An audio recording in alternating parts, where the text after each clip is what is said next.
This video is about how to find the frictional force when you have not been given the coefficient of friction. Right, most of these questions always come like this. Right, they will tell you that uh, the mass is sitting on an incline, but yet it is not moving. Okay, so what does that mean?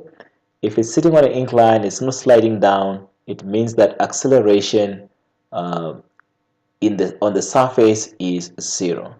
Okay, so how many forces are acting there? So basically you know that obviously there will be number one, your frictional force, and then two, obviously your parallel component of gravity. So if I redraw it here, so I'm having frictional force, and I'm also having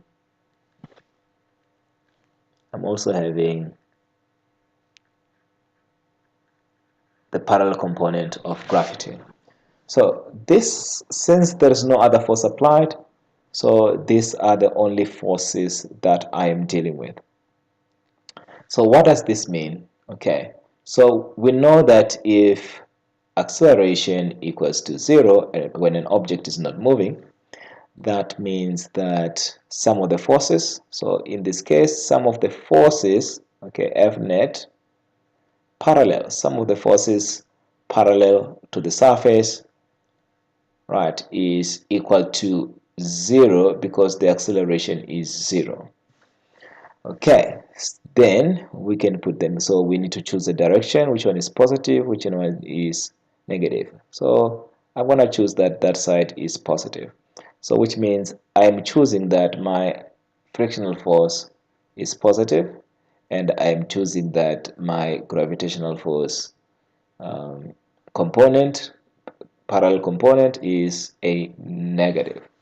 So then I'm going to put my FF minus my FG parallel equals to 0.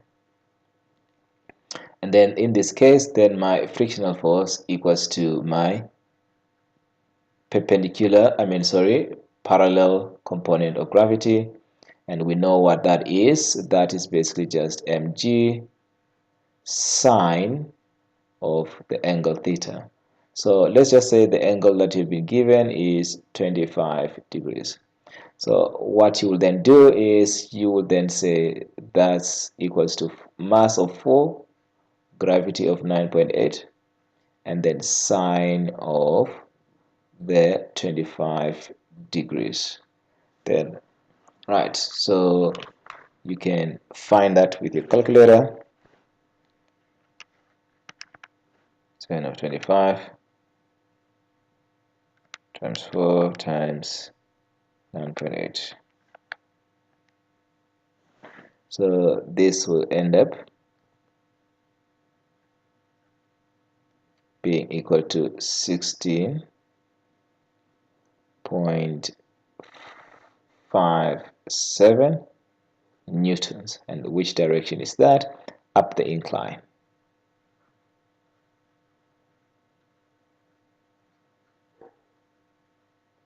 Alright, so that will be your frictional force.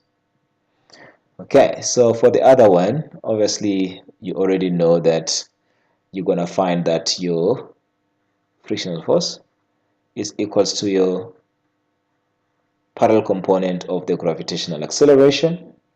Therefore, you are just going to say the frictional force in this case is mg sine of the angle. So let's say the angle is 20 degrees. So this will be 20 of mass times 9.8, and then sine of 20 degrees.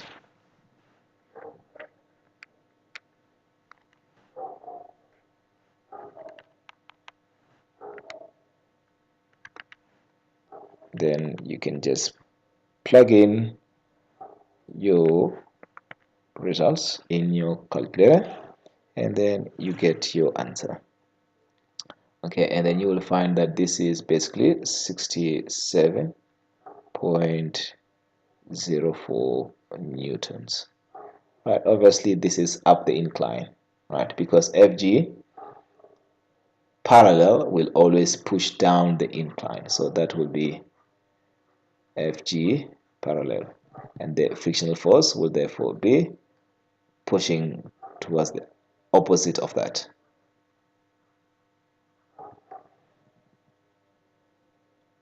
Okay, so that's up the incline. Right, so the next thing that you might be asked after finding your frictional force in this way is that find the coefficient of friction. How will you do that? Right, you need to be able to find your normal force, okay, because we know that frictional force equals to mu coefficient of friction times the normal force, which means the coefficient of friction is basically equals to the frictional force divided by the normal force. Okay, so in this case, since we have the frictional force for both sides, okay, we need to find the normal force for each. So in this case, we've got an incline, so we know that in an incline the normal force is, if there's no other forces applied, the normal force is equal to the y component or perpendicular component of gravity, which is basically mg cos of an angle. So for this side, it's going to be basically just 20 times 9.8 cos of the angle, which is 20 degrees. And on this side, we know that your normal force is just going to be, we know how it goes, so it's going to be mg cos of the angle, and this is going to be equal to a mass of 4 times 9.8 cos of 25 degrees. And then you put that in your calculator. So 20 times 9.8, then a cos of 20. So for the one side, you end up getting 184.18 newtons. Obviously, that's up the incline. Right. Right, for the, yeah, so it's going to be not up the incline, up perpendicular to the surface. And then you do the same for the other one. So you put your mass times 9.8 times cos of the angle, which is 25. And then you will find that this is equals to 35.53 newtons. And that's up perpendicular to the surface. That's your normal force. Now comes your finding your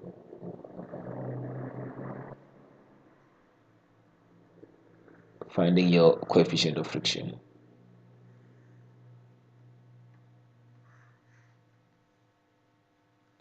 So finding your coefficient of friction. Okay, so we're going to, there we go.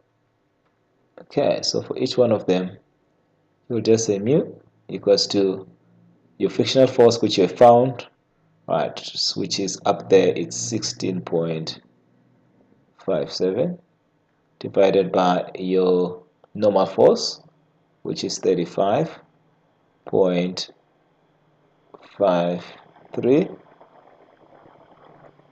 right? 53, and then you put that in your calculator.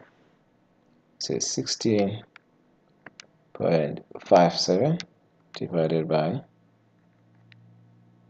answer. You will find that the coefficient of friction in this case is 0.47, and there's no units for coefficient of friction, so you are okay with that.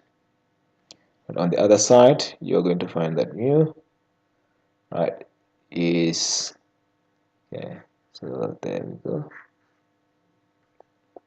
This is equals to frictional force. What did we get for frictional force up here? 67.04. So 67.04 divided by 184.18. So